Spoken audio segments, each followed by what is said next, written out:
Is Asmongold responsible for the drop in Blizzard stock price? No, of course he's not.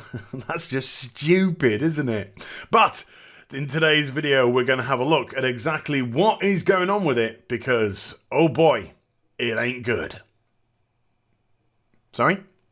Oh, yeah. Yeah, I am. Hi everybody, it's Az here from HeelvsBabyface, and yes, some people took that tweet as serious. Oh, Twitter, what are you doing to me, man? What are you doing to me, Twitter? Twitter can be a beautiful place, you know. It can be a wonderful place where you can connect with people who you would never have thought you'd ever be able to connect with in your life. I have spoken to, I have engaged in conversation with Solid Snake himself, David Hayter. This is a huge thing for me.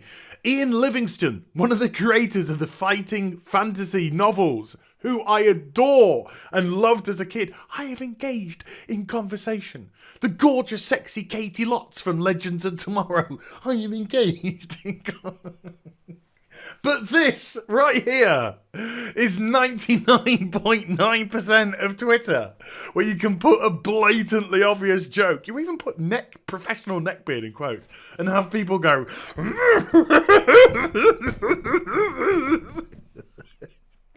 The age of professional outrage. May it never end. It is a wonderful source of entertainment for people like me. But in today's video, folks, I just wanted to start off with that. In today's video, folks, we're actually going to be genuinely looking at this. We're going to be genuinely looking at why the stock price for Blizzard is just on a huge downward spiral at the moment. And yesterday it hit an all new 52-week low. And we have to kind of decipher why. So first things first, let's just have a look at what the stats were for yesterday, what the damage was from yesterday. So it actually ended at $46.60, down $3.28, and down almost, well, just over actually, 6.5%, which again equates to $1 billion or two. Quite a lot of moolah.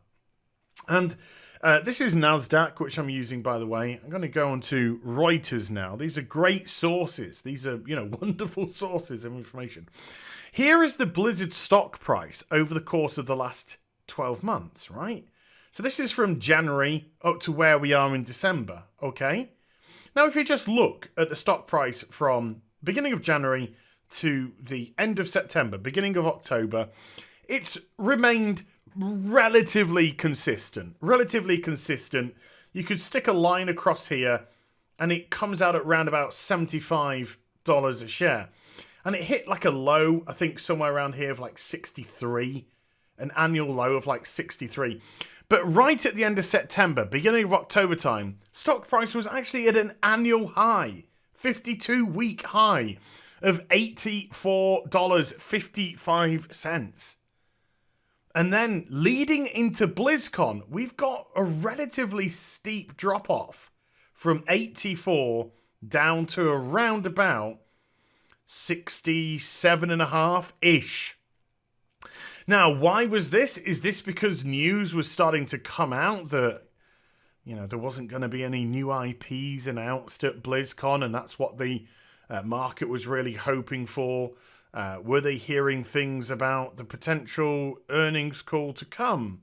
And maybe it was just declining a wee bit to see how things went at BlizzCon, and then when it didn't and the earnings came out... But, it drops off towards BlizzCon, and then BlizzCon hits, and then cliff. Let's just go to the last month so we can see this a little bit more specifically.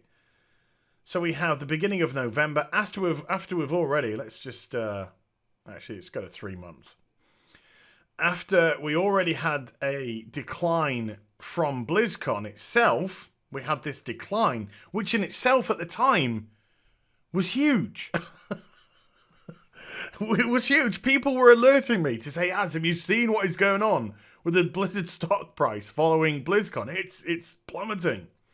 So we thought that was big in itself, coming out of BlizzCon, where you really were expecting the stock price, obviously, to rise up, bearing in mind that there would have been informations at BlizzCon which would have made the investor very happy indeed. And then the earnings call came out and...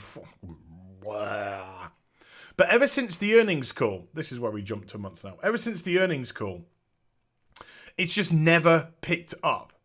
It's stabilised a wee bit.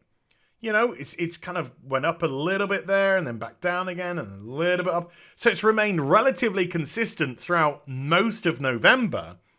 And then we enter into the beginning of December and then just whack, starts off here at the beginning of the day and then 6.5% later.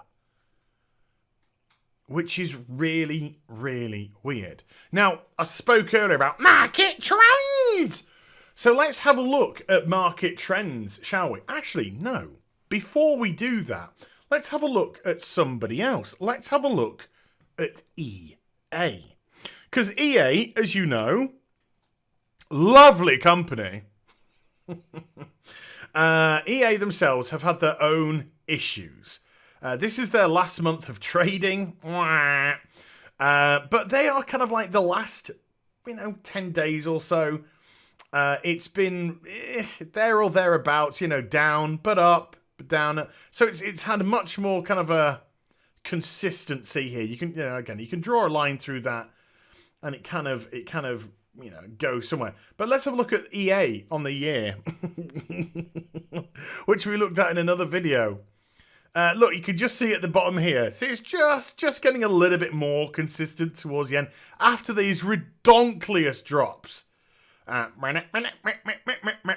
Soderlund opens his mouth. We're falling way behind Call of Duty in pre-orders. Everyone fucking hates us. And then, what? Don't look at me like that. I've got to put sound effects in the video. Come on. I ain't got a soundboard set up yet from a Stream Deck. So EA, it's in bad shape, but it's from what it has been. But in the last month or so, it's just starting to get a little bit more consistent at least. So, here we go. Yeah, I got The Witcher in the background. This is the market trends. Now, technology in itself is actually extremely bullish at the moment. Bulls and bears, bulls and bears. It's the stock market, folks. Bulls and bears. It's extremely bullish at the moment, which means it's generally on the up. But to be more specific, because obviously technology is a very broad subject, to be more specific, computer software is actually bullish in itself. So it's, for the most part, on the rise. For the most part, on the rise. It is in the bullish, not extremely bullish. That's where technology is. It's doing good. But computer software itself is bullish. It is on the rise as a whole. That is the market trend currently. This is extremely bearish. Activision Blizzard, right here. This is extremely bearish. This is really going against the current market trend. Market trend! Now, as I've said, we could identify, if I just jump to the 3-month for Activision Blizzard here, we could identify very specific points as to why the drop-off happened. The drop-off happened here because of BlizzCon and the reception of BlizzCon. No new IPs announced. Blizzard saying that they were moving away from their core audience into a more mobile-focused area. Which would have caused some investors to get nervous and, the price dropped. And then when the Q3 earnings call came out, then we see the major drop.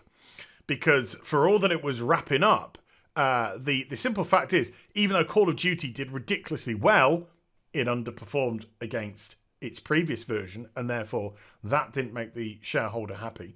Destiny 2 is massively underperforming. And so Activision's response to that is, hey, investors, Destiny 2 is really underperforming because we just rammed it full of egregious microtransactions and pushed people towards the Eververse store from day one. They revolted against this, the content itself wasn't up to muster, and they left in droves. So what we're going to do to fix this is put more microtransactions into the game and try and fleece the loyal people who have stayed on. The gaming industry. Only in the gaming industry, folks. Only in the game. No, probably other industries as well. But oh my god. Just the backwards logic of it all. Yeah, Destiny 2 underperforming. We were seeing that there was less engagement for the third quarter in a row with Activision and Blizzard. And really, I think the thing was performing the best was like Candy Crush. Because, of course, Blizzard bought out King. So that's a very specific drop which we can attribute to the third quarter earnings. But what is happening in December? You know, coming up to Christmas. But again, it goes against the market trends. It goes against the market trends. So, yeah, I don't know. Maybe I am right. Maybe I am right. And maybe this is because Asmongold has decided to stream Dark Souls.